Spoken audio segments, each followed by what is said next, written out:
શ્રી કૃષ્ણાય નમઃ. પ્રિયજનો, ફરી એકવાર આપ સૌનું સ્વાગત છે. હમણાં જ કોઈ વૈષ્ણવ મને પૂછતું હતું કે અમારા ઘરના બાળકો વારે વારે પૂછે છે કે એકાદશીનો વ્રત શા માટે કરવું જોઈએ, અને એકાદશીનું વ્રત આપણે કરીએ એ વાત ખાલી શાસ્ત્રોમાં લખી છે એટલે કે એની પાછળ કોઈ લોજિક પણ છે, અને એ લોજિક અમને સમજાય તો અમે કરવા તૈયાર છીએ.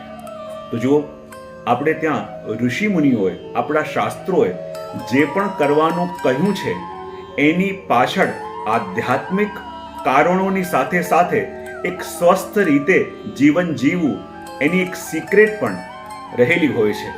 હવે જ્યારે આપણે એમ કહીએ કે એકાદશીમાં વ્રત કેમ કરવું, અને આપણા પુષ્ટિ માર્ગમાં કહેવાય ને કે જ્યારે વ્રતની વાત આવે તો આપણે ત્યાં માત્ર આટલા વ્રત યાની આટલા ઉપવાસ કરવાની આજ્ઞા આપણા ત્યાં છે. 4 જયંતી અને એકાદશીના વ્રત, એના સિવાયના બીજા બધા વ્રતો જે લોક પ્રચલિત છે એ વ્રતોનું આપણે ત્યાં એટલું મહત્વ નથી રહેતું, સિવાય 4 જયંતી અને એકાદશીનો ઉપવાસ, એકાદશીનું વ્રત. હવે આપણને લાગે કે આ એકાદશીના દિવસે અન્ન ન લેવું, એકાદશીના દિવસે ઉપવાસ કરવો, એની પાછળના કારણ શું છે, શા માટે કરવું જોઈએ?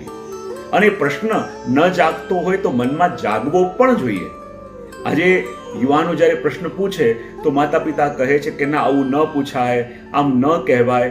પણ હવે તો હું જોઈ રહ્યો છું કે યુવાનોની અંદર પણ જિજ્ઞાસા જાગી છે, એ લોકો જાણવા માંગે છે, પણ આપણે એ વસ્તુ એમને જેવી રીતે એમના ગળે ઉતરે આપણે કહેતા નથી. માટે એ લોકો જે કરવાની ઈચ્છા રાખે છે, પોતે ફોલો કરવાની ઈચ્છા રાખે છે, પણ જ્યારે એમને કન્વિન્સિંગ લાગે એ પ્રમાણે આપણે એક્સપ્લેન કરીએ તો એ વસ્તુ ફોલો કરવા માટે પણ આજની યુવા પેઢી તૈયાર હોય છે. તો આપણે ત્યાં પહેલા એનું આધ્યાત્મિક મહત્વ જોઈએ તો ભાગવતજીની અંદર વર્ણન આવે છે કે જ્યારે પરીક્ષિત અને કલયુગનો સંવાદ થયો અને કલયુગે પરીક્ષિતને કહ્યું કે મને રહેવા માટે અમુક જગ્યાઓ આપો. ને ત્યારે આપણે જાણીએ છીએ કે પરીક્ષિતે અમુક સ્થાન રહેવા માટે આપ્યા, જ્યાં મદિરાપાન થતું હોય, જ્યાં જુગાર રમાતું હોય, વ્યભિચાર થતું હોય, જ્યાં હિંસા થતી હોય, અને સ્વર્ણ, આટલી જગ્યાએ કલયુગને રહેવા માટેના સ્થાન આપ્યા. પણ વિષ્ણુ પુરાણની અંદર બીજા પણ એક સ્થાનનું વર્ણન આવે છે કે જ્યારે કલયુગે પૂછ્યું કે રહેવા માટે મને હજી પણ એક સ્થાન આપો, ત્યારે એમ કહેવાયું કે જા, એકાદશીના દિવસે અન્નમાં તારો વાસ. યાની એમ કહેવાય છે કે એકાદશીના દિવસે અન્નમાં કલયુગનો વાસ, અને એટલા માટે એ દિવસે આપણે અન્ન ગ્રહણ નથી કરતા, અન્ન નથી લેતા. તો આ તો એક કારણ થયું. બીજું કારણ એ પણ છે કે જેવી રીતે સમુદ્રને આપણે જોઈએ, દરિયાને આપણે જોઈએ તો એમાં પાણી રહેલું છે અને એમાં સોલ્ટ વાળું એટલે કે ખારું પાણી રહેલું છે, ને જ્યાં ખારું પાણી હોય તો દર 15 દિવસે ચંદ્રમાના મુવમેન્ટને કારણે એમાં ભરતી અને ઓટ આવે છે. ક્યારેક પાણી વધે, ક્યારેક ઘટે, તો ચંદ્રમાની મુવમેન્ટની સીધી અસર એક ખારા પાણીની ઉપર પડે છે. તો આપણા શરીરમાં પણ 3 ભાગમાં પાણી છે, અને આપણે પણ મીઠું લઈએ છીએ, સોલ્ટ લઈએ છીએ. તો જેમ 15 દિવસે સમુદ્રની અંદર ભરતી અને ઓટ આવે, એ જ પ્રકારે ચંદ્રમાની મુવમેન્ટ પ્રમાણે આપણા પણ અંદર અલગ અલગ ઇમોશન્સની અંદર ઘણા બધા ફેરફારો થતા હોય. અચાનક કઈ અકારણ આપણે ઉદાસ થઈ જઈએ, અકારણ બહુ ડાઉન ફીલ કરીએ, આ બધું શું છે? ચંદ્રમાની સીધી અસર આપણા મન ઉપર પડે છે. પણ આપણા ઋષિઓએ એક કારણ ગોત્યું કે આ મનને સ્વસ્થ રાખવું છે તો આપણે એક દિવસ અન્ન ન લઈએ, એકાદશીના દિવસે મીઠા વિનાની વસ્તુ લઈએ, તો સાચા અર્થમાં આપણે આપણા ઇમોશન્સને, આપણા અંદર જાગતા અલગ અલગ ભાવોને કંટ્રોલ કરી શકીએ છીએ. એ વાત પણ ત્યાં કહેવામાં આવી. પણ ઘણીવાર આપણે ભૂલી જઈએ છીએ કે એકાદશીનો ઉપવાસ આપણે ત્યાં કહેવામાં આવે છે. અને જ્યારે ઉપવાસ કહેવામાં આવે છે તો એનો મતલબ શું થાય છે? ઉપ એટલે પાસે અને વાસ એટલે રહેવું. આ દિવસે એકાદશીનો ઉપવાસ એટલે શું? આપણી એકાદશ ઇન્દ્રિયો દ્વારા પ્રભુની પાસે રહેવું, પ્રભુના સન્મુખ રહેવું, એને કહેવાય એકાદશીનો ઉપવાસ. જો મુખથી કંઈ ભોજન ન કરીએ એ તો ઉપવાસ છે, પણ એ દિવસે નેત્રોથી પણ એવું કંઈ ગ્રહણ ન કરીએ જે પ્રભુથી વિમુખ હોય, કાનથી એવું કંઈ ગ્રહણ ન કરીએ જે પ્રભુથી વિમુખ હોય, અને મનથી પણ એવું કંઈ ગ્રહણ ન કરીએ જે પ્રભુથી વિમુખ હોય, ત્યારે સાચો ઉપવાસ સિદ્ધ થાય છે. ચાહે આપણે ભોજન ન કરીએ પણ મન ખોટા વિચાર કરે છે, કાન ખોટી વસ્તુ સાંભળી રહ્યા છે, મુખથી ખોટી વસ્તુ બોલાઈ રહી છે, નેત્રોથી ખોટી વસ્તુ જોવાઈ રહી છે, તો પછી એ કોઈ પણ કાલે ઉપવાસ હોઈ શકે નહીં. અને એકાદશીનો ઉપવાસ યાની પ્રભુની સન્મુખ રહેવું, મનથી પણ, નેત્રોથી પણ, કર્ણથી પણ, મુખથી પણ અને મનના સ્મરણથી પણ જ્યારે સન્મુખ રહીએ ત્યારે સાચા અર્થમાં એ એકાદશીનો ઉપવાસ સિદ્ધ થાય છે.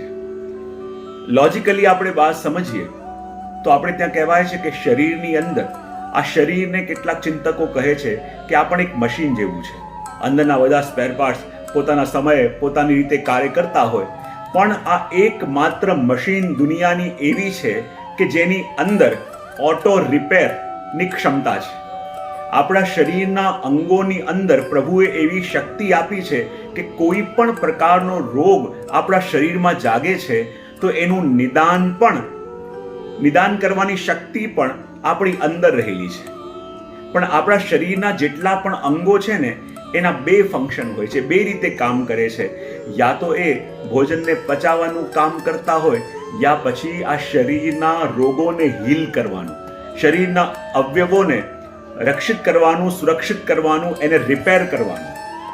હવે જુઓ, યદિ આખો દિવસ આપણે કંઈ ને કંઈક ખાતા હોઈએ, કંઈક ને કંઈક લેતા હોઈએ, તો શરીરના બધા અંગો 24 કલાક કઈ પ્રક્રિયામાં લાગેલા હોય કે જે વસ્તુ ભોજનમાં લીધી છે એને કેવી રીતે પચાવી, અને એની પચાવવાની પ્રક્રિયા ચાલતી હોય તો એમને ટાઈમ જ નથી મળતો કે આ શરીરને રિપેર પણ કરે.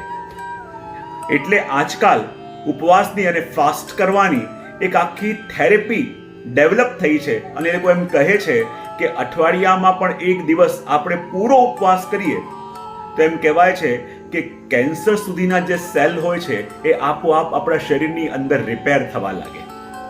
અને એટલા માટે આ એકાદશીના દિવસે એક દિવસે પણ આપણે જો અન્ન ન લઈએ, અને હું તો કહું છું કાયમ પ્રયોગ કરીને જુઓ, ગમે તેવું શરીર અસ્વસ્થ રહેતું હોય, ગમે તેવા શરીરની અંદર નવા નવા રોગો આવતા હોય, તો એ દિવસે દૂધ, ફ્રૂટ ઇત્યાદિ જે સાત્વિક વસ્તુઓ છે એનું ગ્રહણ આપણે એકાદશીના દિવસે કરીએ. તમે પોતે જોજો કે તમારું શરીર જે આખું મહિનો, આખું વર્ષ ખાલી ભોજન પચાવવા માટે જ કાર્ય કરતું હતું, એને અવસર નહોતો મળતો કે શરીરને રિપેર કરવાનું કામ પણ કરે. પણ 15 દિવસે આપણે એક દિવસ એકાદશીના દિવસે આ શરીરને એવો મોકો આપીએ વ્રત કરીને કે આ શરીરના રોગોને રિપેર કરે, શરીરની અંદર આવેલી કમીઓને એ ઠીક કરે, તો આપણે આપોઆપ સ્વસ્થ થવા લાગીએ. એવી સિસ્ટમ પ્રભુએ આપણા શરીરમાં આપી છે, પણ આપણે એનો ઉપયોગ કરતા નથી. અને એટલા માટે આપણા ઋષિ મુનિઓએ ખૂબ જાણી અને સમજીને આ એકાદશીના વ્રત, આ અલગ અલગ પ્રકારના વ્રતો, ઉપવાસો આપણને બતાવ્યા છે. હવે ઘણીવાર આપણે કહીએ તો પ્રશ્ન મનમાં જાગે, અને ઘણા કહેશે શું કરીએ, અમે પણ વ્રત કરવા માંગીએ છીએ પણ અમારે તો ડાયાબિટીસ છે, અમારું શરીર શ્વાસ નથી આપતું, તો પછી ભૂખ્યા રહીએ, કંઈ ન લઈએ તો શરીર વધારે બગડે, તો શું કરવું? તો જુઓ, આપણે ત્યાં પુષ્ટિ માર્ગમાં એક વસ્તુ બહુ ધ્યાનથી સમજજો. આપણે ત્યાં મુખ્યતા છે ભગવત સેવાની, અને એવા કોઈ સાધન કે જે સાધન કરીને ભગવત સેવા છૂટે તેવા સાધનો એ વખતે આપણે ત્યાં ગૌણ બની જતા હોય છે. અને કદાચ એવું લાગે કે એકાદશીના દિવસે કે બિલકુલ ભૂખ્યા રહેવાતું નથી, તો આપણે ત્યાં અન્ન કોને કહેવાય? આપણે જે ચોખા, ભાત, રાઈસ કહીએ ને એને આપણે ત્યાં અન્ન માનવામાં આવ્યું છે. તો યદિ શરીર સ્વસ્થ ન હોય અને બિલકુલ ભૂખ્યા રહેવાતું ન હોય એવી અવસ્થા હોય, તો કમથી કમ એટલું કરવું, એ દિવસે એકાદશીના દિવસે અન્ન એટલે કે ભાત, ખખડી જે કહીએ આપણે, એ ન લેવું, તો પણ આપણે એકાદશી કરી રહ્યા છીએ એમ કહી શકાશે. તો પ્રિયજનો, એ જ કામના કરીશું કે આ જે પરંપરા, આ જે વ્રતનો ક્રમ, આ જે વિધિ વિધાન આપણા શાસ્ત્રોમાં આપણા ઋષિ મુનિઓ બતાવ્યા છે એ અક્ષીર છે. પણ જ્યારે આપણે પોતે એનું પાલન કરીએ, આપણે પોતે એનું અનુસરણ કરીએ, તો આપણા શરીરમાં, આપણા મનમાં, આપણા વિચારોમાં કેવા પરિવર્તનો આવી રહ્યા છે એ આપણે પોતે અનુભવ કરીશું. તો પ્રિયજનો, વિશેષ કંઈ ના કહેતા આટલું જ કહીશ અને મારી વાતને વિરામ આપીશ. અને બીજા પણ જે પણ પ્રશ્નો આપના હોય આપ પૂછી શકો છો અને એને આ વિડીયોના માધ્યમથી એનો ઉત્તર આપણે આપીશું, જેથી બીજા બધા વૈષ્ણવો પણ એ પ્રશ્નનો લાભ લઈ શકે. તો આટલું જ કહી મારી વાણીને વિરામ આપું છું.